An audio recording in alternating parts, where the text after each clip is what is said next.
guys, you're watching Daniel and Gian React, and today we're going to be checking out a tour inside Anurag Kashyap's DVD library. It seems like a fun little video where we get to kind of check out where he draws some of his inspirations for his films. And I can already tell he's got more than me just looking at this mess that he has. Let's get into it. Let's just do it.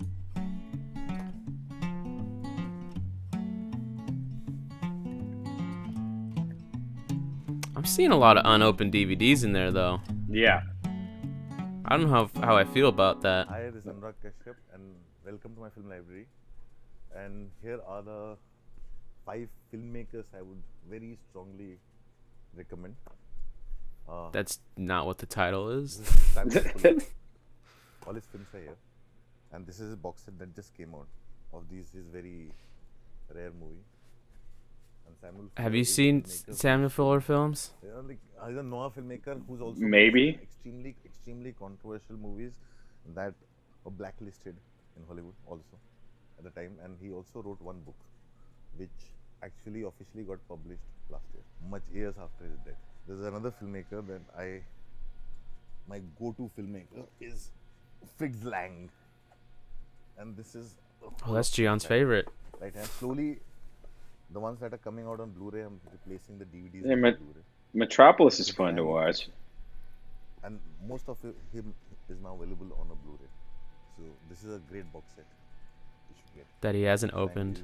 God. When you see his films, and you'll realize all the cinema that we see today, from a Marvel to the big mainstream movies, somewhere always go back to Fritz Lang. Hey, he just got the Blu-rays, all right. Let's lay it.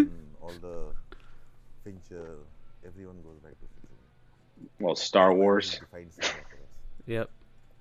Then there is Jean-Pierre Melville, and finally he's also now available all on Blu-ray.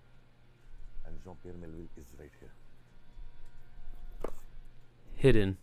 And he's all on Blu-ray now. Also unopened. There's 6 films here and the 3 outside. Jean-Pierre Melville is the best thriller chase films that he made, and काफी सारी फिल्में गायब हैं जो कि किसी ने चुरा ली. Oh no, did it pause? Another filmmaker that I would very strongly recommend is it's not really a filmmaker, but this is something that I believe everybody should watch. The big inspiration behind Martin Scorsese being a filmmaker also, and these Yakuza Papers. This is literally 6 films where you understand the whole Japanese crime kind of a history of it, and it's very rarely available, but this is something that one filmmaker should see. This whole style of filmmaking is what influenced all the Bourne movies, Paul Greengrass. When you see a whole lot of indie filmmakers making thriller, it all goes back to him and Yakuza Papers. And he's a filmmaker who's that, the way the kinetic energy of that style of making films and editing and putting it together and following the characters, and it's all here. Another filmmaker that I would very, very strongly recommend, and I would recommend his early films, which I think people don't know, is I have to help. Is a very popular, not a lot of Western directors for Kurosawa, someone who gets his early films. Shit on in the comments for being westernized. before the world. Well, the French and the English are definitely, and the German are considered Western. And this is available in Criterion. What is the movie? And there's a whole different. It's Kurosawa's Kurosawa. early films, yeah. He's all here. Look at him like bragging, like you haven't seen these movies. If only Criterion DVDs weren't fucking $65. The best animation that you'll see, the kind of animation that, if you've seen this new Netflix show, Love, Death and Robots, so when you see Quay Brothers, you'll understand everything has a genesis somewhere. Did you see Love, Death and Robots? Nope. Sticks with paper. I watched a few episodes. They weren't bad. Books and giving it shape, and some incredible animation they have done. And you have to see, and they made the 2 feature films also, other than 15-20 minute animation. A lot of movies also I collect because to do screenings because these films are very hard to get, and most OTT platforms are so driven by profit. There's some great cinema that is not there. So for me, it's very important that the films stay in some kind of a physical form, and they're there for generations to watch, because most of these box sets also, when they come out, they don't stay forever unless they're on Criterion. Some of them have, some companies have totally stopped publishing some of them. I mean, it's true. Like when Burning came out, all these earlier films people started looking for, and the company put out a tweet saying that we have lost the license to those films because all these Tang Dong's early films, people didn't watch them and they didn't buy it, and there's no profit in there. So company said these are the last copies floating around. Please keep.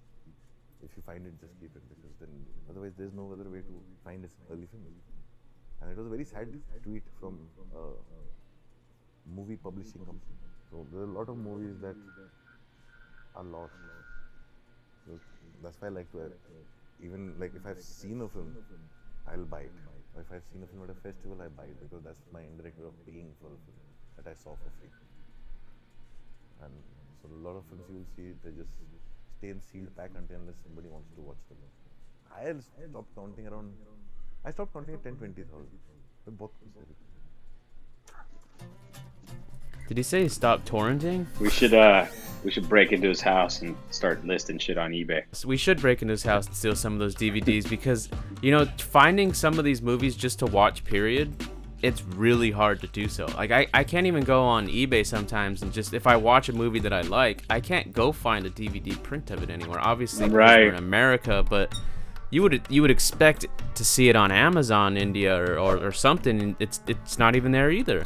My assumption would be that the secondary market for these films isn't very high, especially with the amount of bootlegs floating around and whatnot. For them to like release DVDs, Blu-rays, etc., it's not really cost effective. I think it actually goes a step further. I think that's a part of the equation, and then I think you have to also factor in that, like he said, that the companies just stop producing them after a certain point. Like they just straight up, that's it. You know, we only made this many, and then there's a regional thing when you're in India specifically. You know, Northern Indians don't seem to care about Southern Indian films, and vice versa. Like they won't even translate them, and they're within the same, which always just blows my mind.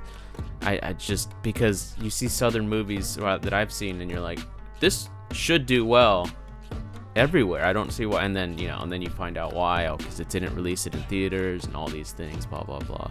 Yeah, then there's the language barrier, the regional languages, and then there's just a lot of people that live there. It's tough. Yeah. It's not like subtitling it all to English is going to solve everyone's problems. Right, exactly. Not everyone in the country speaks it. It's different. I get it. I'm not saying it's easy. It's just unfortunate. You used to have a big DVD collection in college, and then I think you sold them, didn't you? Did I sell them, or did I basically give them away for it cost me more to ship them than what the guy paid. So what I did was I got rid of the DVDs. I held on to the Blu-rays. I did my due diligence. I went and looked up on eBay if any of them were worth anything, and none of them were. If I find a rare DVD, I'm keeping it. It's not going on eBay. Well, you're like that with the posters too.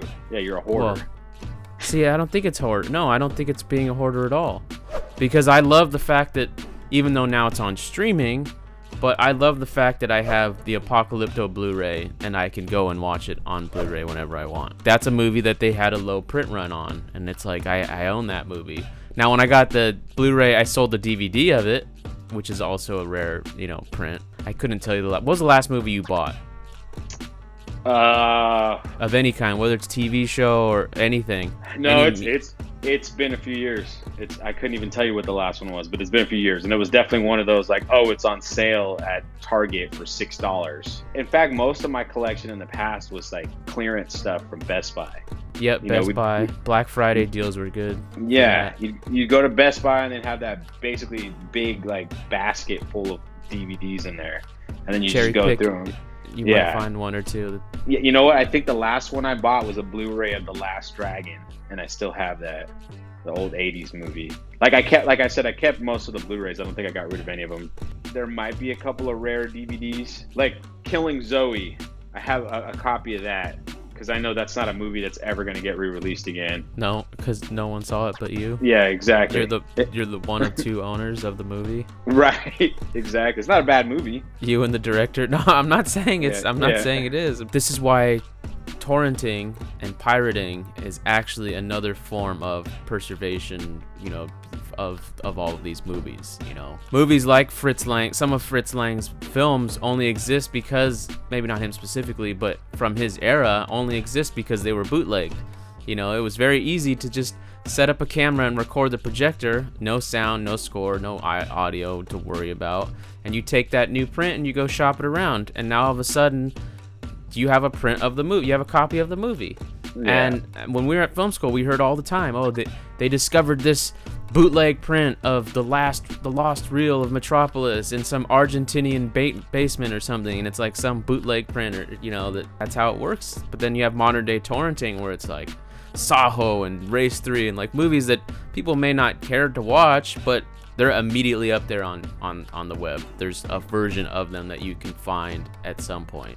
And so it's not the best way, but it is a way of you know, keeping these files around, these movies around. We've talked about it in the past too, how I feel about that whole situation, but I feel like it's a last resort thing too. Like if you really can't find a copy of something, and then because even then, when you can't find a regular copy and you get you find that torrented copy, it's like you had to go like digging deep to even get that. And then when you can't even find it, that's when you know, you're like, dang, this shit doesn't exist. I tried to watch a Shaw Brothers movie that inspired Dewar, or vice versa. Actually, it was inspired from Dewar.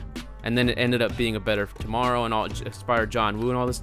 Dude, I couldn't find it anywhere. So this just proves my point. Like, couldn't find it on torrents, couldn't find it on DVD. Like, well, you know, they got that new Roku channel where it's just all old 70s kung fu movies.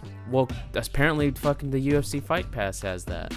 It's just really kung fu movies. Yeah, they have just a bunch of martial arts movies. That's their whole new thing. We could talk about that about a podcast. Yeah, that's on a podcast. But I'm a bit surprised that he didn't like reference any American filmmakers other than, you know, referencing Scorsese's. Samuel Fuller's American.